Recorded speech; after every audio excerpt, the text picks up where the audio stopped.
Thanks guys for joining us last time. We're going to do a continuation, part 2, about Christian dating with Nathan Potter and Stephanie Potter from Reality LA.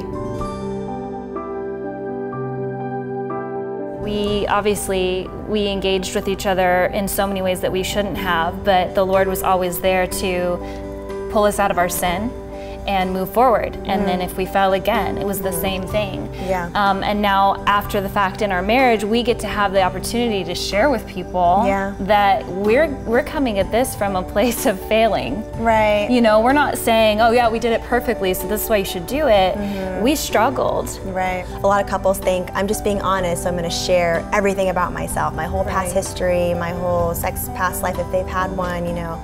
There's this overshare that happens where you commit in a covenant almost spiritually and emotionally, even if you're physically pure. So where would you guys say the boundaries are with oversharing? I just recently read a book by Elizabeth Elliot called The Path of Loneliness, and I'm kind of paraphrasing, but she has a quote in there that basically says that often an emotional striptease will lead to a physical one. And it was like, yeah, definitely nailed it.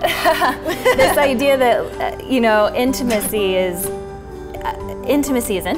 Right. So really you start that path of intimacy a long time before sex even enters the picture. And that idea that you need to put it all out there so that, okay, you can run away now if you want to. There's no safety in that. Yeah. You're not protecting each other. Yes. If you're not sure, get counsel. Talk to someone who knows you, trusts you, and you're like, I don't know if I should share this. Do you think it's right? Do you think it's time? There's a progression to that. That we need to be wise with. On the other end, often it feels like people are auditing each other. I have a checklist, and I'm going down it, and if you don't measure up to the man I want you to be in 40 years, you're off the table, or woman. And what we're asking people to be is often a person that they won't be for another 30 years. So we'd probably just like pump the brakes on that. Here's the thing I would say absolutely. If you're talking about engagement, if you are talking about committing to someone in covenant, and you have active addiction, outstanding crippling debt, or family issues that are affecting your emotional, physical health, you need to let that person know. If you're gonna talk about whole life commitment together, then they need to know that that's part of your life. And that they're stepping into that too. And there's safety in that. Christ loves you regardless of what this other person says. And he will often, we've seen, he will move people to say, that's really hard, that's hard for me to hear, but I love you, and I'm committed to you, and I'll walk with you through the power of the Holy Spirit. It may not always happen, but you have to let them make that choice for themselves. I think we often look to this other person to kind of be that core person for us. But if you're not married, you can have, I think it's healthy to have other people as your core people as you're continuing to get to know this person more. I think a lot of us put our eggs in that one basket and say, well, they need to be the person that's there for me through all of my stuff, that knows everything about me, that knows my deepest, darkest places. And I think bringing in, for me, having a girlfriend that I am telling everything to is satisfying that area of my life that needs relationship like that. Yes, absolutely. You know, and he gets to step into that space when the time is right. He gets to take over some of those responsibilities.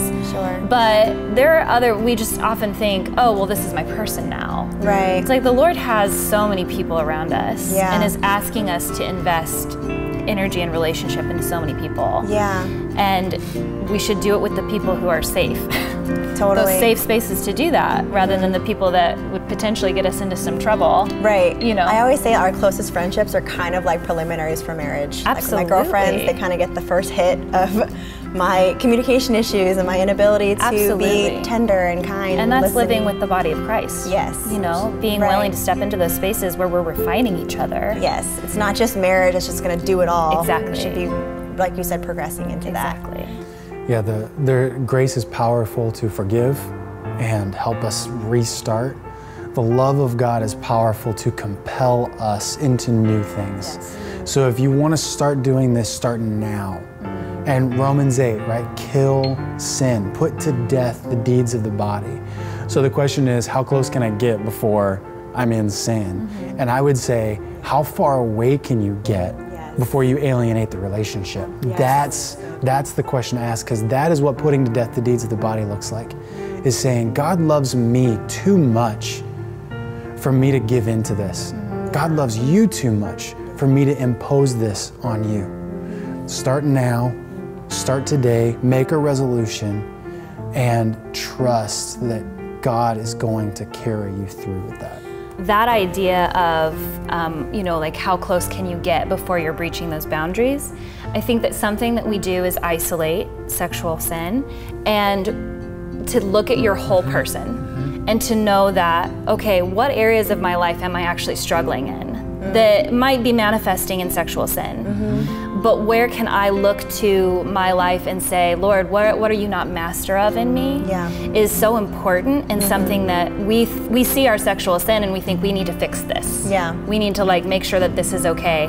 But what God sees is all the other stuff that's happening in our heart. And I would say that that was my story. I knew that sexual sin was wrong. I knew that I shouldn't be engaging the way I was, but I wasn't taking into account the whole person and looking at all the other areas of my life that were in compromise. And so now on the other side of it, I can look back and see all the ways that I was in compromise, Nathan was in compromise, and we were in compromise together. And I can see how if we had been attentive to different parts of our soul and our being, that would have helped to heal some of our misconceptions about our physical relationship and what we needed from one another at that time. Thank you guys so much for sharing that, and thank you guys for watching. If you liked it, click the like button below and don't forget to subscribe, and we'll see you in a few weeks. God bless, bye. Let me rub my head. If you're in love and you're getting married, why can't you just have sex? I don't know. Because the Bible says. In the summer, I do not moisturize because it is hot. No, that's the time you need the SPF the most. Alright, fine. Well, that's a different conversation. It's another video. We're done.